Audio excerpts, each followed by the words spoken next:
dans le Nouveau Testament, dans la première épître de Jean, au chapitre 5 et au verset 18. J'aimerais introduire mon témoignage personnel par ces quelques versets. 1 Jean, chapitre 5, verset 18.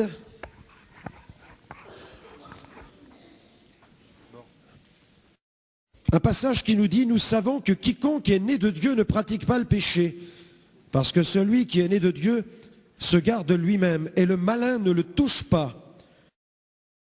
Celui qui pratique la justice est juste comme lui-même est juste. Celui qui pratique le péché est du diable, car le diable pêche dès le commencement. Or, regardez ce qui est écrit.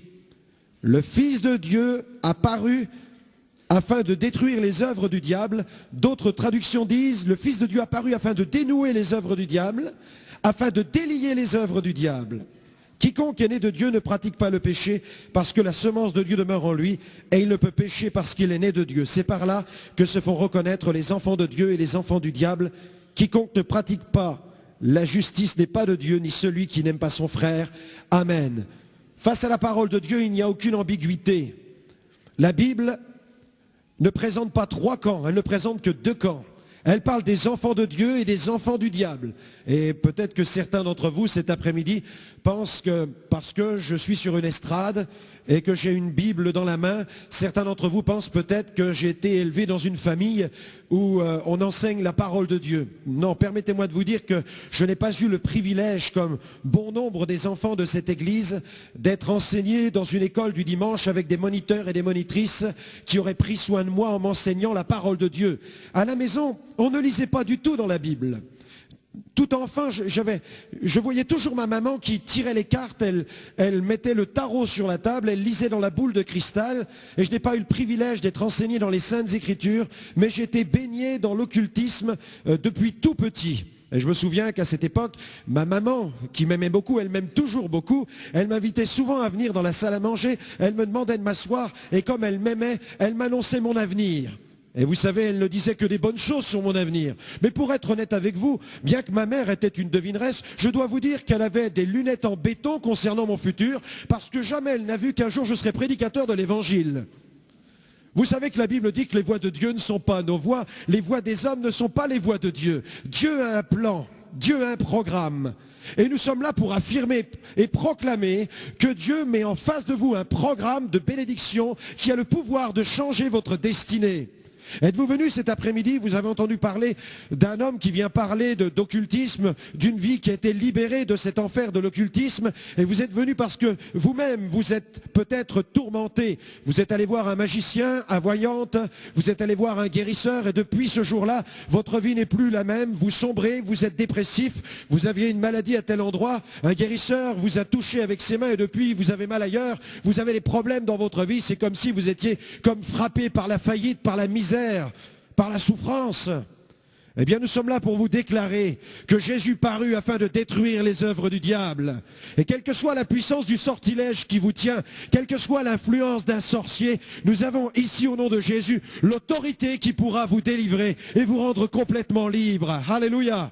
Jésus a déclaré, vous connaîtrez la vérité et la vérité vous affranchira.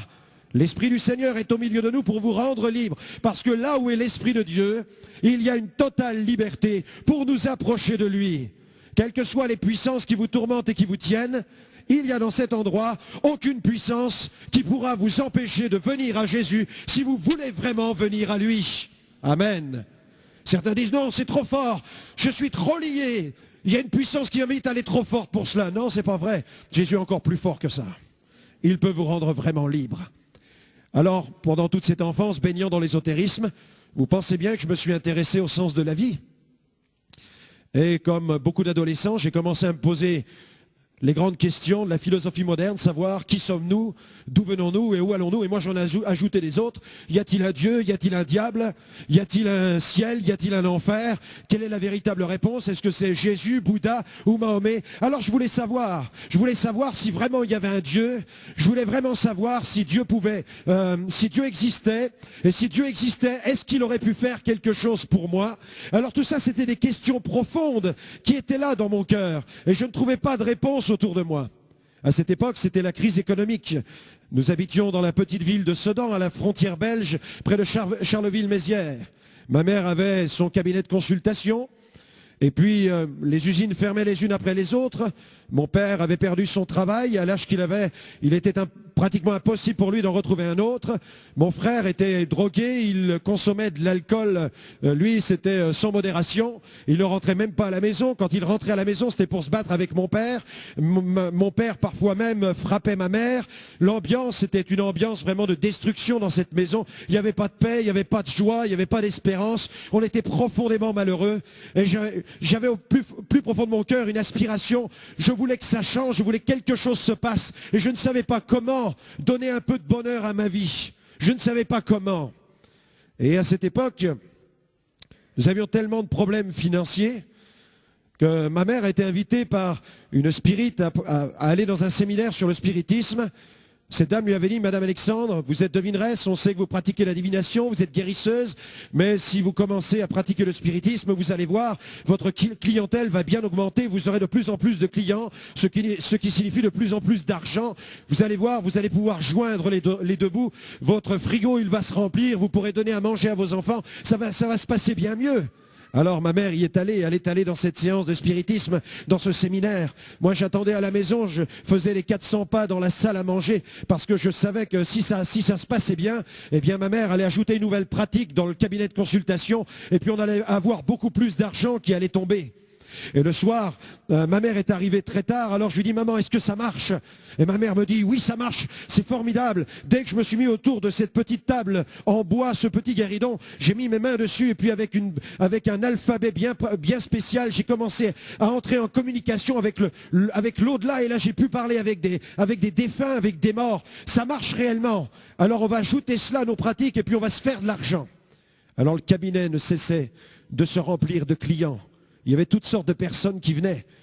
Des gens qui venaient parce que des femmes venaient parce que leur mari les trompait, ou alors ça marchait aussi dans l'autre sens. Vous avez des personnes qui étaient condamnées par la médecine et qui attendaient des passes magnétiques de ma mère, la guérison. Vous avez des gens qui étaient prêts à tout donner pour une seule dose d'enchantement. Les gens venaient, ils mettaient leurs mains sur le guéridon, c'était la fièvre du spiritisme. Et là, l'argent rentrait, l'argent à l'époque, c'était des centaines de francs, des billets qui rentraient à la maison, on se faisait énormément d'argent. Mais jamais nous ne sommes devenus riches. Parce que l'argent qui entrait dans cette poche, eh bien, paradoxalement, elle ressortait par l'autre. C'était comme si nous étions frappés par le malheur. Dès que nous arrivions à avoir un peu d'argent, une tuile nous tombait sur la tête et il fallait donner cet argent. Nous n'arrivions toujours pas à sortir la tête de l'eau. Nous étions toujours dans la misère, toujours dans les difficultés.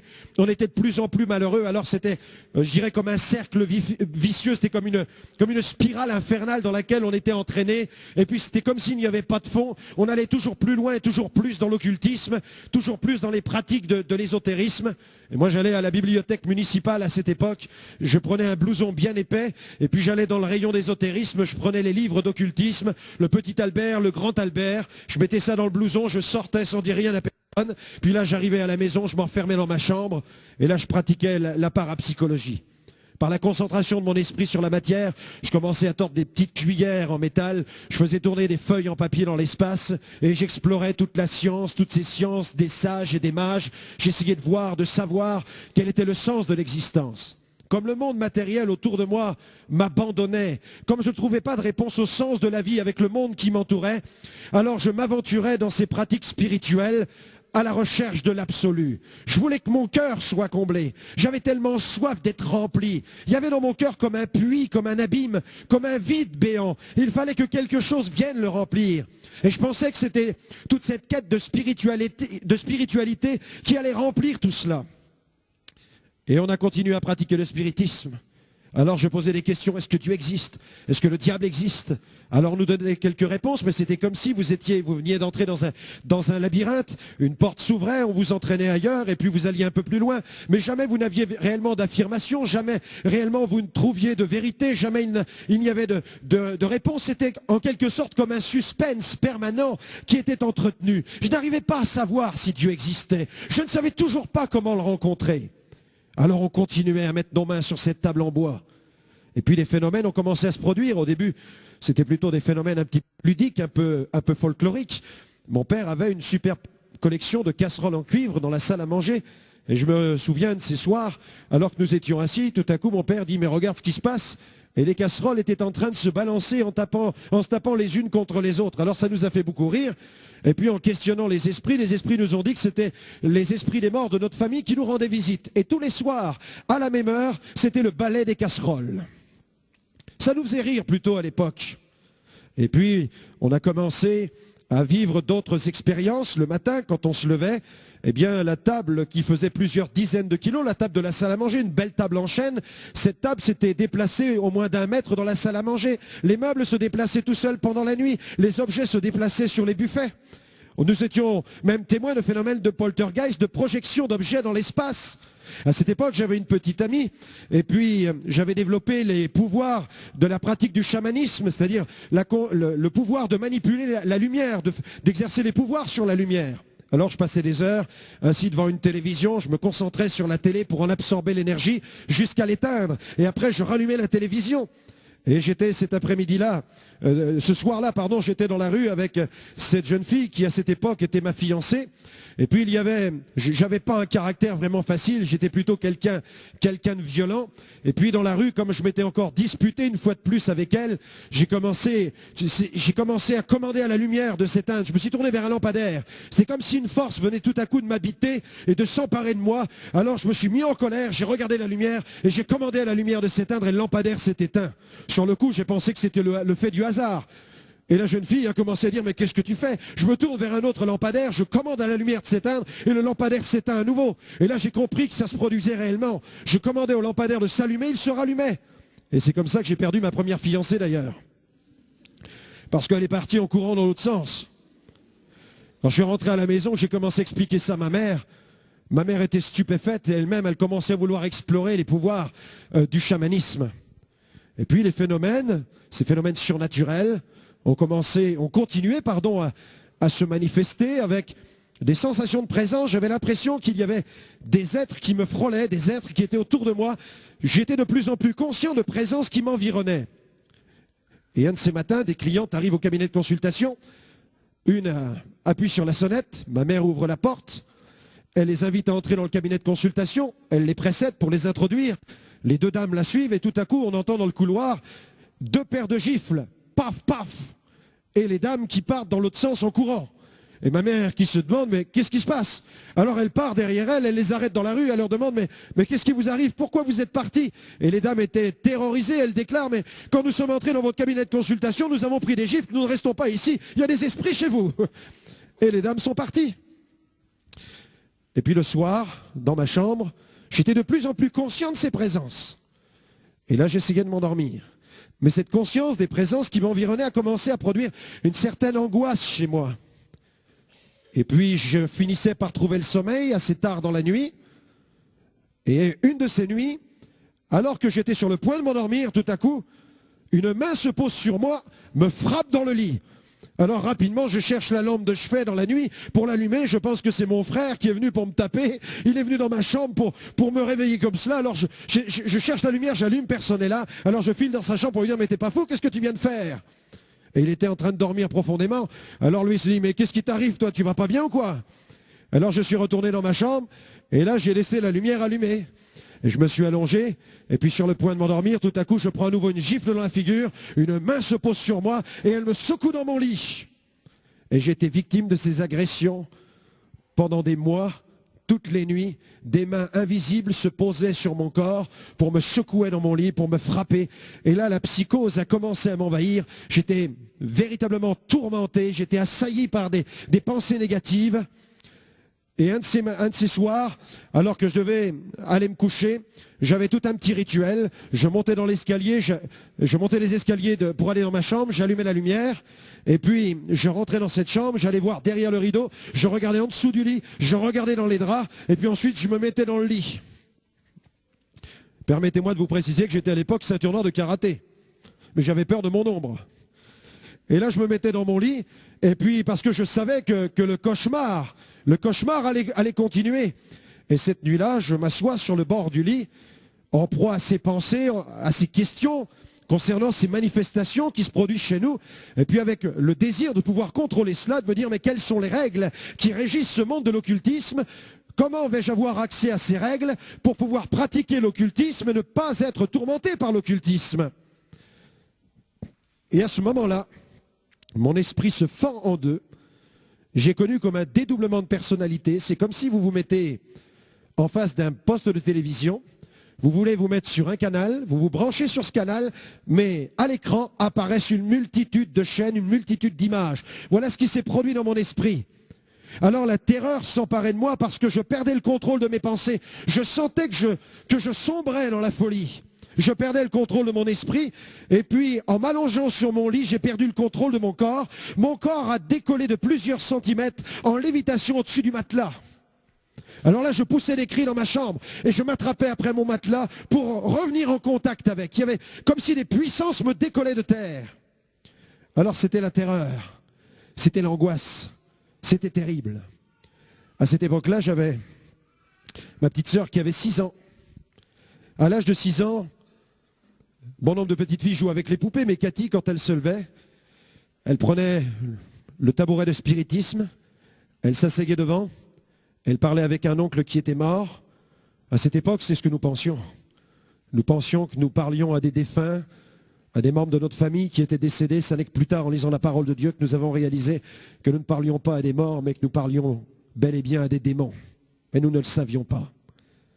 Le diable est tellement puissant, il sait tellement de choses sur la vie des êtres humains qu'il est capable de fournir des tonnes et des tonnes de renseignements aux spirites pour leur faire croire que ce sont les morts qui se manifestent, les défunts qui parlent, alors que ce sont des démons qui se manifestent réellement. Et Cathy, elle a commencé sa journée ce matin-là en mettant ses mains sur le tabouret. J'étais dans la salle à manger, et puis là j'avais le dos contre le mur. Je regardais cette petite fille de 6 ans. Son petit doigt fluait sur la table, sur cette table en chêne. Et puis je pensais au sens de ma vie, au sens de notre vie. Et je disais, grand-mère était voyante, maman est voyante, Cathy est voyante, c'est notre destin. Nous avons sûrement qu'il y a un esprit dans l'au-delà, il doit y avoir un grand esprit qui a décidé que la famille Alexandre serait vouée à l'occultisme. C'est notre destinée. Tu vois, Franck, la nuit, tu es tourmenté par les esprits, tu es tourmenté par les présences qui se jettent sur toi, mais c'est le revers de la médaille, mais c'est ton destin, tu dois l'accepter. Tu dois intégrer le fait d'être tourmenté chaque nuit.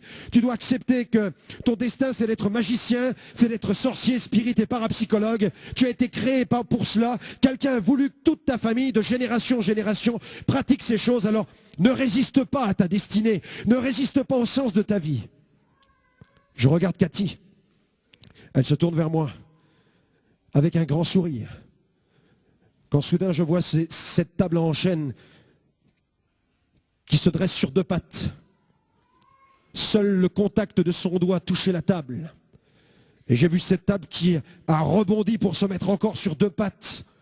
Et une autre fois pour se mettre sur 2 pattes. Alors j'ai poussé un hurlement, la table avançait toute seule dans la salle à manger. Alors j'ai poussé un hurlement, j'ai dit « Maman, viens voir, dépêche-toi » Et ma mère est arrivée de la cuisine. Elle était fascinée par le phénomène qu'elle voyait. Mais moi j'étais terrorisé. Parce que je savais que l'enfer que je vivais la nuit depuis des années, maintenant c'est ma petite sœur qui allait le vivre. Alors c'est comme si quelque chose s'est emparé de moi. Il fallait que je la sauve. Il fallait que je sauve cette petite fille. Je ne pouvais pas laisser quelque chose ou quelqu'un s'emparer d'une enfant comme cela. Alors j'ai décidé de sauver ma sœur. Comment, je ne le savais pas. Alors je me suis mis au centre de la salle à manger et j'ai commencé à frapper, j'ai commencé à mettre des coups de pied dans le vide. Je ne touchais personne. J'ai sorti mes pires injures. J'ai insulté ce monde de l'invisible. Quand tout à coup des souffles, comme des vents, sont entrés dans ma bouche, ont traversé mes entrailles, c'était comme un feu qui m'a déchiré. Alors je suis resté muet. Je n'osais même plus parler. Je suis allé me cacher dans une pièce de la maison. Et lorsque ma mère m'a trouvé, elle m'a dit « Mais Franck, qu'est-ce qui se passe? Dis-moi ce qui vient de se passer, raconte-moi ce qui s'est passé. » Je n'osais même pas raconter à ma mère ce que je venais d'expérimenter. J'étais terrorisé, j'avais peur que ces puissances reviennent, qu'elles me visitent à nouveau et qu'elles me torturent de cette manière. Je n'ai rien dit. Et pendant la nuit, vers 2 heures du matin, ça n'a pas manqué, des hurlements ont retenti dans la maison. Mes parents se sont levés, j'ai ouvert la porte de ma chambre. Nous sommes arrivés dans la chambre de ma petite sœur. Ses cris venaient de son lit, de sa chambre. Elle était là, elle était assise sur son lit, les yeux comme révulsés. Elle poussait les hurlements. Elle disait « Maman, j'ai peur, regarde, je suis là, je dors, je suis dans un cimetière. Je suis couché sur une tombe et il y a des morts qui dorment sur mon lit. » Elle était traumatisée par l'occultisme. Alors je me tourne vers ma mère, je dis, maman, maman, il faut arrêter cela. On vient de déclencher des puissances que nous n'arrivons plus à maîtriser. Il faut arrêter, maman, l'occultisme. Et ma mère me disait, mais si j'arrête l'occultisme, je n'aurai plus d'argent. Ton père ne travaille pas, ton frère ne travaille pas. Comment allons-nous nous en sortir? Maman, c'est la maison du diable. Le diable habite dans notre maison. Il faut qu'on soit libérés. Et ma mère ne savait plus quoi faire. Elle voyait mon désespoir qui était grandissant et elle ne savait pas comment y répondre. Et le 5 février 1985, il était 6 heures du matin après une nouvelle nuit d'insomnie. Ce matin-là, j'étais couché sur mon lit, j'étais trempé de sueur. Je n'avais toujours pas trouvé le sommeil. J'avais été frappé toute la nuit. Et puis là, dans un état de délabrement moral, physique et spirituel, j'entends une voix qui sort de l'invisible, une voix douce. Une voix qui me dit, Franck, lève-toi, il est l'heure. Alors je me lève, j'obéis à cette voix. J'étais comme une petite marionnette que l'on guide avec des ficelles. Et la voix me dit, va à la fenêtre, dépêche-toi. Alors je me dirige vers la fenêtre, je me mets là devant la fenêtre. La voix dit, ouvre la fenêtre, monte sur le bord de la fenêtre. Et c'est ce que je fais, je monte sur le bord de la fenêtre et je regarde le béton plusieurs dizaines de mètres plus bas.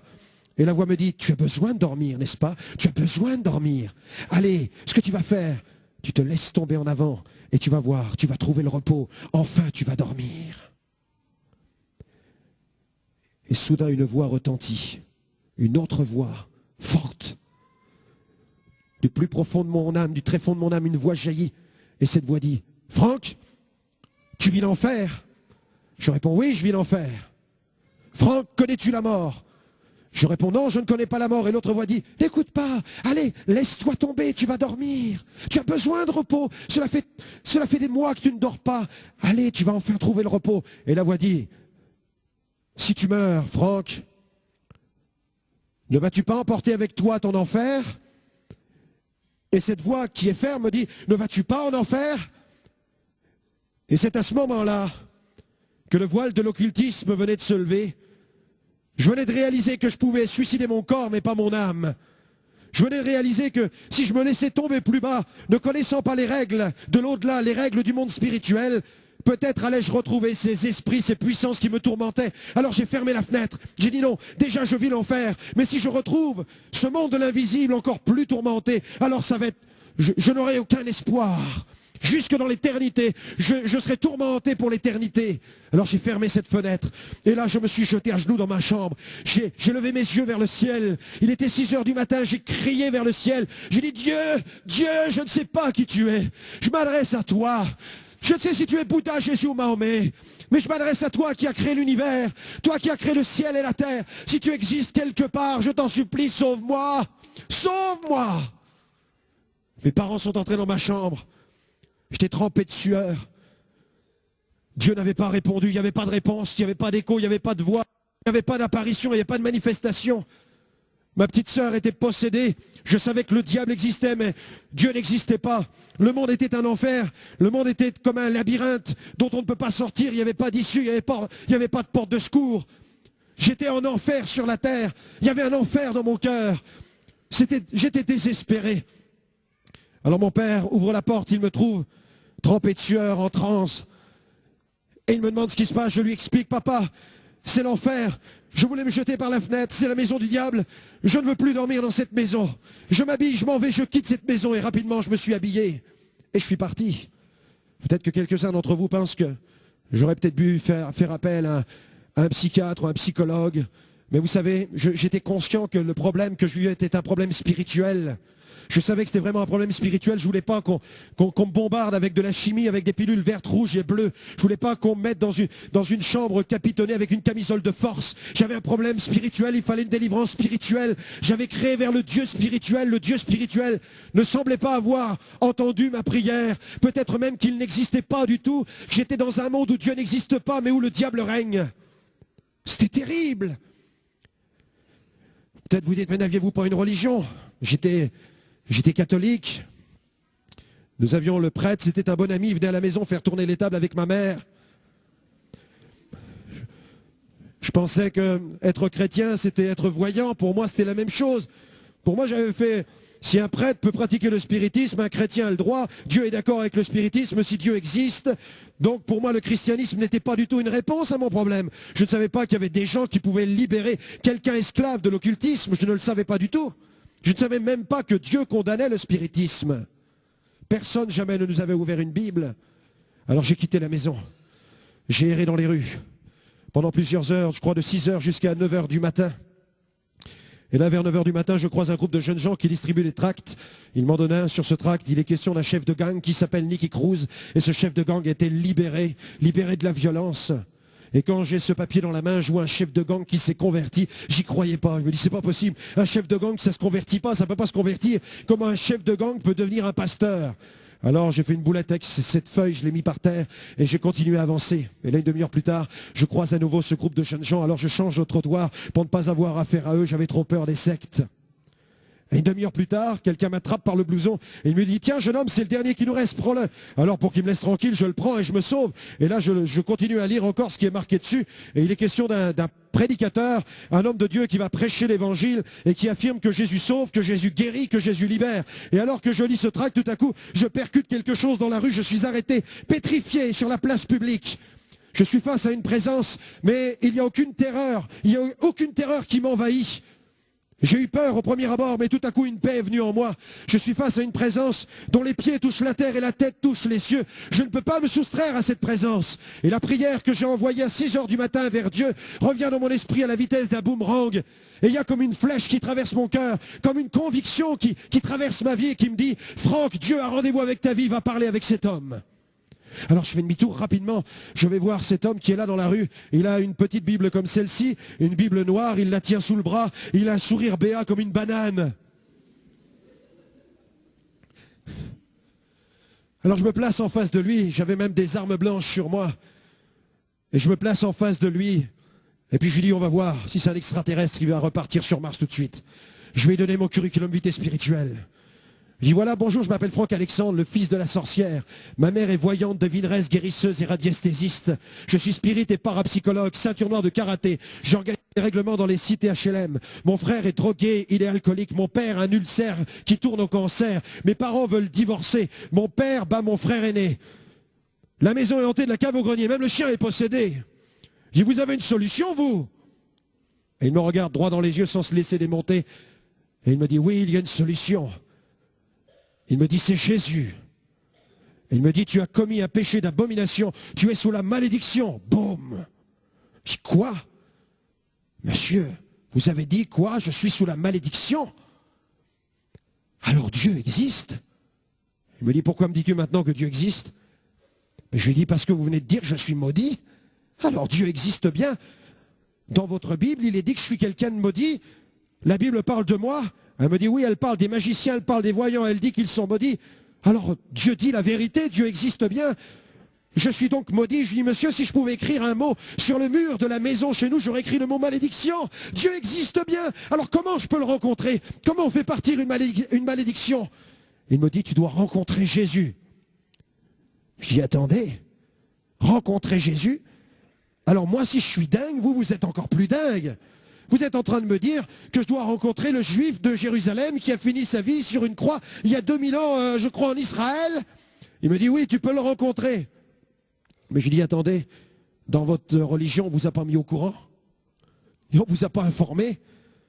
Vous savez, moi je dis, je suis allé à l'école et puis on m'a enseigné dans les livres d'histoire que Jésus, c'est le fondateur du christianisme et que malheureusement, il y a eu un petit accident à la fin.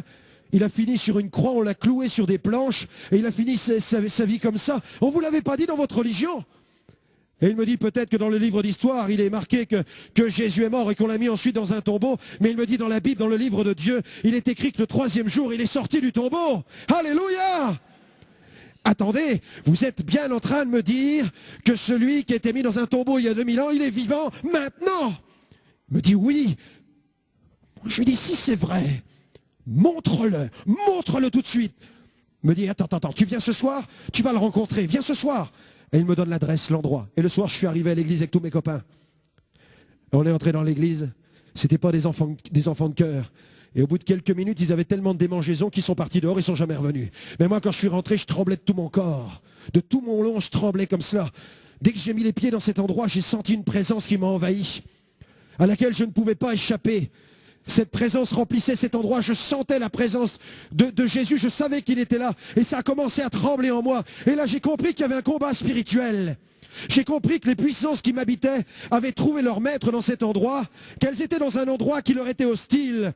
J'ai compris que ces puissances étaient dérangées par la présence de Jésus, et j'ai compris que ce Jésus avait la suprématie sur ces puissances. Alors là j'ai commencé à dire, ça marche! Mais ça marche, il est bien là, ce Jésus de Nazareth, il est ici. Ah, puis Satan t'existe bien. Alors c'est bien toi qui me tourmente. Mais écoute-moi, c'est terminé pour toi. Parce que celui qui est là, il est plus fort que toi qui es en moi. Et le pasteur était en train de prêcher l'évangile. Alors je me suis avancé, je me suis assis. Et ça continuait à trembler en moi. J'étais secoué, mais je peux vous dire que j'étais content. Parce que je savais que la délivrance approchait. Et puis là, le pasteur a descendu de l'estrade et il a commencé à se diriger vers moi. Et là, une grosse main de pasteur s'est posée sur ma figure. Bam! Et là, je me suis affalé sur la chaise. Et quand il m'a touché au nom de Jésus, il a chassé cette puissance. Et là, j'ai dit, écoute-moi bien, Satan. J'étais à 100% pour toi, mais maintenant c'est terminé. Jésus t'existe.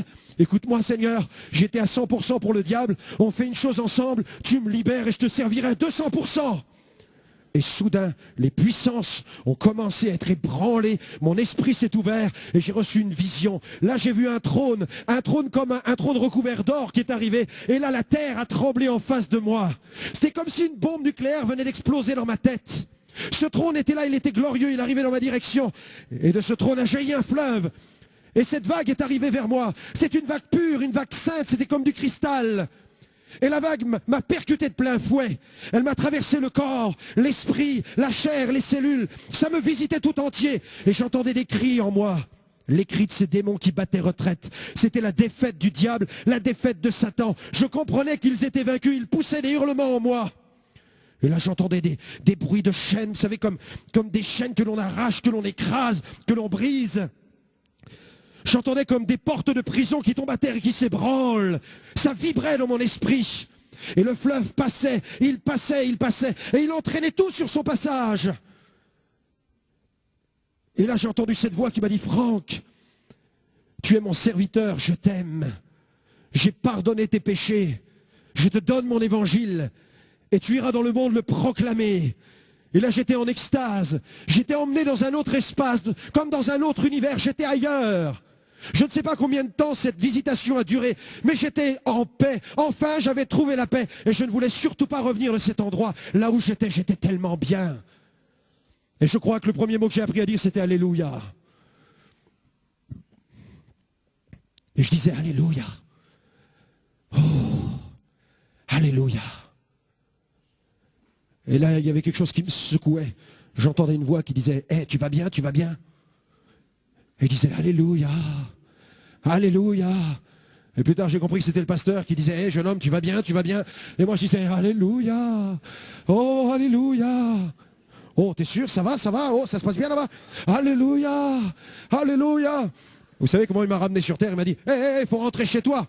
Quoi, faut rentrer chez moi? J'ai dit, non, pasteur. Pasteur, je suis le fils d'une sorcière. Il faut que je vous explique, vous ne comprenez pas bien ce qui est en train de se passer. J'ai quitté la maison, je voulais me suicider ce matin.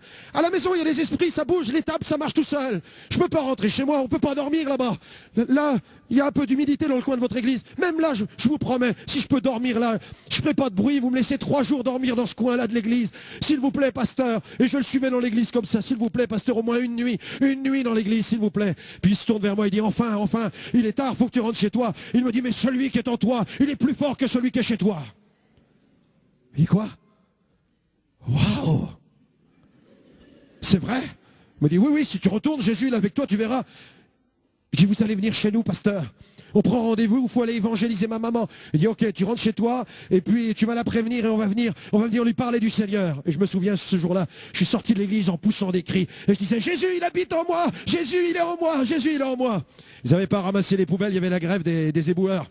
Et je sautais au-dessus des poubelles. Il m'a sauvé! Il y avait un marchand de meubles qui habitait en face de chez nous. Il a vu passer le fils Alexandre. Il m'a regardé les yeux hagards. Il s'est dit, mais là-bas, c'est complètement dingue. C'est les sorciers. Maintenant, le fils, il rentre en criant, Jésus est le fils de Dieu. Et je suis arrivé dans le cabinet de consultation, il était très tard. Je pousse la porte du cabinet, ma mère était avec une sorcière, était en train de faire tourner des verres dans l'espace. Et moi j'arrive, je pousse la porte, je me mets en plein milieu du cabinet de consultation, je dis, maman, je suis sauvé. Jésus est le Fils de Dieu. On a commis un péché d'abomination. On est sous la malédiction. J'annonce l'évangile en brut comme une brute. Et là ma mère se lève, elle me dit, mais t'es dingue, t'as consommé de la drogue? J'ai dit, non maman, c'est la puissance du Saint-Esprit. Elle me dit, quoi? La puissance du Saint-Esprit? Mais ça va pas. Et l'autre sorcière se lève. Madame Alexandre, nous sommes des sorciers, je vous le rappelle. Votre fils ne doit pas parler de Jésus, ça va pas, des affaires comme ça. Elle était complètement hors d'elle. Et elle a commencé à me regarder avec un air méchant. C'est une femme qui faisait mourir les gens. C'est une jeteuse de sorts, je la craignais comme la peste. Elle s'est mise en face de moi et elle a commencé à me maudire. Et là j'avais mon esprit, vous savez, j'avais les yeux qui faisaient le tour de la tête. J'étais comme ça, je dis, oh là, je vais tomber par terre. Arrêtez de me regarder comme ça, je lui disais. Je me sentais vraiment mal. Il y avait un petit comptoir dans le cabinet de consultation, j'ai commencé à le tenir. Et je dis, Seigneur, regarde cette affaire, je sais pas comment on règle ça. Ça fait 10 minutes que je suis chrétien, dépanne-moi. Et tout à coup, je me souviens du pasteur qui me secouait comme un prunier au nom de Jésus. Je dis, certainement qu'il faut faire quelque chose comme ça. Alors je me dresse et je dis, sorcière, s'il vous plaît, vous sortez de là. Elle me regarde les yeux comme ça. Votre fils, il n'est pas bien, madame Alexandre. Et moi, je me dis, ça marche pas, ça marche pas. Le pasteur, il criait. Bon, je vais crier comme le pasteur. Hé, sorcière, maintenant, c'est fini, t'arrêtes, et tu sors de chez moi. Oh, ça va pas, non? Et elle se met en colère. Et là, il a dit, Jésus de Nazareth, au nom de Jésus, au nom... C'est peut-être ça qu'il faut faire. Au nom de Jésus, sorcière, tu sors maintenant. Et c'était comme si j'y ai mis un uppercut, une gauche, une droite. Elle est tombée par terre, elle a roulé par terre. 10 secondes plus tard, elle se relève, elle avait les cheveux de tous les sens, elle ne savait plus où elle habitait. Elle a pris ses verres, ses clics, ses claques, elle est partie dans la rue en courant et elle court encore, alléluia. J'avais mis une sorcière dehors, mais il m'en restait une autre. C'était la mienne, ma mère. Elle était dans tous ses états. Elle était là en face de moi. Elle me mitraillait les yeux. Elle me dit, mais non, t'es tombé dans la main de gourous qui sont en train de t'ensorceler. Qu'est-ce que c'est que cette affaire? Il a dit, des gens comme ça, des soi-disant pasteurs, tu ne me les amènes pas à la maison. J'ai dit, non, maman, t'inquiète pas, ils arrivent. Gring, gring. Quoi, tu les as invités, maman, s'il te plaît, tiens-toi bien, c'est des gens sérieux, je te promets. Ma vie est transformée, il faut que ta vie soit libérée. Je voulais mourir ce soir, et ce matin, regarde ce soir, je veux vivre, maman. Oh, tu vas voir tout à l'heure, toi. Bonjour, messieurs. Et le pasteur me regarde, il dit, ça va, vous avez préparé votre maman? Ah oui. Elle est préparée. Maman, tu vas faire du café pour ces messieurs, n'est-ce pas? Et je voyais ma mère dans la cuisine qui me disait, tu vas voir toi là-bas, tu vas voir tout à l'heure quand je t'attrape toi là-bas.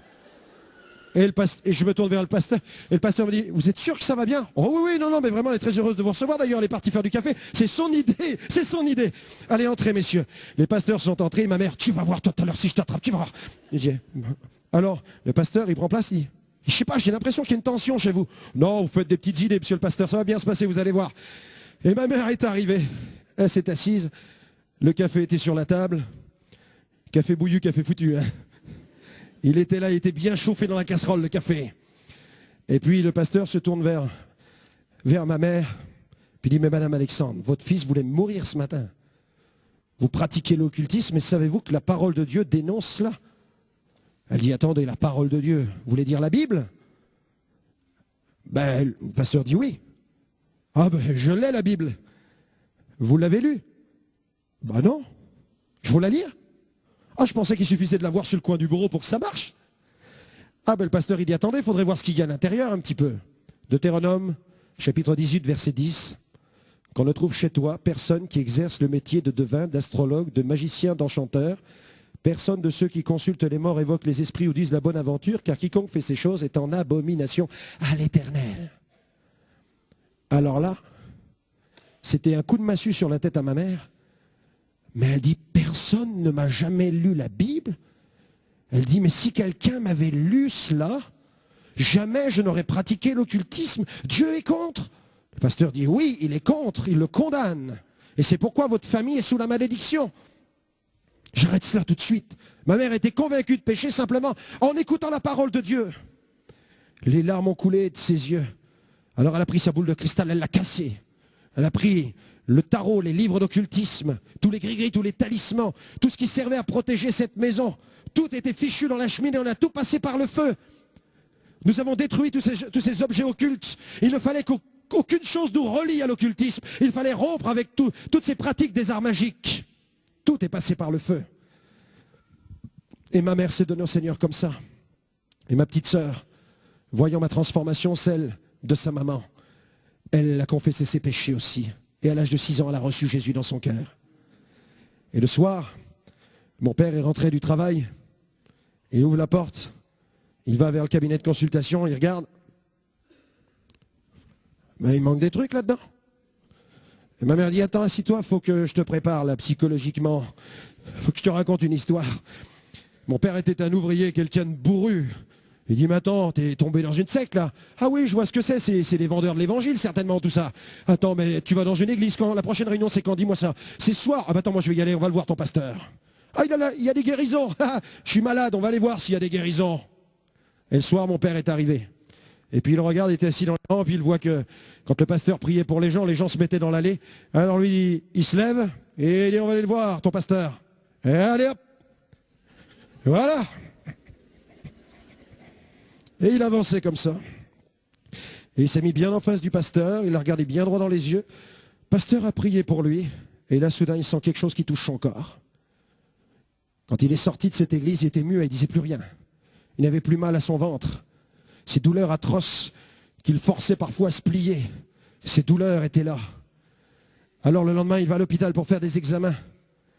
Et puis les tests sont rendus. Et là, le spécialiste arrive et dit, mais monsieur Alexandre, vous avez fait quoi? Vous avez fait quoi avec cet ulcère? Où est-il, s'il vous plaît? Il n'y avait plus rien. Alors, quand il a dit ça, vous avez fait quoi avec cet ulcère? Il était gros comme plus d'une pièce de 5 francs à l'époque, c'était les francs. Il dit, c'était gros comme une pièce. Où il est, votre ulcère? Qui l'a rebouché, s'il vous plaît? Vous avez fait quoi pour qu'il soit rebouché comme ça? Mon père savait ce qu'il avait fait. Alors, de retour à la maison, il a dit à ma mère qu'il croyait en Dieu maintenant, qu'il croyait en Jésus, et que sa place maintenant était à l'église évangélique, et qu'il devait vivre maintenant pour Jésus. Lorsque mon frère aîné, qui vivait dans les discothèques, dans les boîtes de nuit, a vu son père qui était violent le prendre dans ses bras et l'aimer, lorsqu'il a vu que ses parents qui voulaient divorcer s'aimaient maintenant d'un amour profond, lorsqu'il a vu que son petit frère qui était tourmenté était en paix, que sa petite sœur avait trouvé la joie de vivre, il a abandonné la drogue, il a abandonné l'alcool, il a abandonné le monde de la nuit pour vivre une vie pour Jésus-Christ. Et c'est de cette manière que toute la famille a été sortie de la puissance des ténèbres, du royaume de Satan, pour être transférée dans le royaume du Fils de son amour. Et lorsque Jésus dit une parole, sa parole est vraie. Il m'avait dit, tu prêcheras l'évangile, tu iras le porter dans le monde. Et tu annonceras ce témoignage. Et ça, c'est pas la parole d'un voyant, c'est pas la parole d'un sorcier, c'est la parole de Dieu. Aujourd'hui, ce témoignage, il a retenti au Pakistan, en Inde, au Sri Lanka, au Pérou, en Uruguay, au Brésil, en Argentine. Il est allé retentir dans de nombreuses îles en Océanie. Il est allé en Espagne, il est allé en Italie, en Angleterre, en Allemagne et dans bien des pays d'Europe. Ce témoignage a retenti là où Jésus a voulu qu'il retentisse. Sa parole est la vérité. Et ce que vous avez entendu cet après-midi, c'est la parole de Dieu. Ce Christ qui a été cloué sur une croix pour nos péchés. Ce Christ-là, il a le pouvoir de briser les chaînes les plus épaisses de l'occultisme. Mais au-delà de l'occultisme, si vous n'avez pas pratiqué les sciences occultes et que vous êtes un simple auditeur cet après-midi, que vous avez une vie honorable, vous êtes quelqu'un de respectueux, vous êtes quelqu'un de noble, vous n'avez pas pratiqué des choses abominables, vous avez même respecté votre prochain, vous avez aidé même les pauvres, vous êtes là dans cet endroit. Et je dois vous dire que si Jésus n'est pas votre sauveur, même si vous êtes l'homme le plus éminent de la terre, vous êtes condamné, il y a l'enfer, il y a la perdition. Jésus est mort sur la croix pour vos péchés aussi, parce que vos péchés l'ont aussi crucifié. Quiconque est dans cet endroit et n'a pas reçu Jésus dans son cœur n'est pas en paix avec Dieu et la colère demeure sur lui. Mais celui qui va s'avancer dans quelques instants dans cette merveilleuse repentance va rompre avec la puissance du péché. Enfin, il sera libre du péché. plus d'accusation, plus de fardeau, plus de culpabilité, plus de remords. Tu vas pouvoir te dresser libre, regarder Dieu dans sa présence. Tu seras libre du péché et en toi une formidable assurance, celle de la vie éternelle, et une présence glorieuse, celle du Saint-Esprit, et une nouvelle perspective, une vie nouvelle avec Dieu, une nouvelle aventure. Chaque jour que Dieu fait, tu marcheras main dans la main avec ton guide, avec ton ami, avec ton compagnon, avec ton Seigneur, avec ton Dieu. Une vie quotidienne avec le Créateur de l'univers, main dans la main avec Jésus-Christ. Alléluia. La plus belle des vies, chers amis.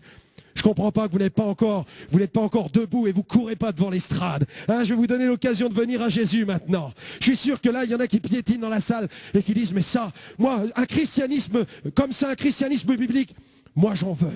Et je suis sûr que si vous aimez la vérité, quand je vais vous demander de venir dans quelques instants, vous allez venir devant. Ah, vous allez venir donner votre vie au Seigneur. J'aimerais qu'on se lève maintenant dans la présence de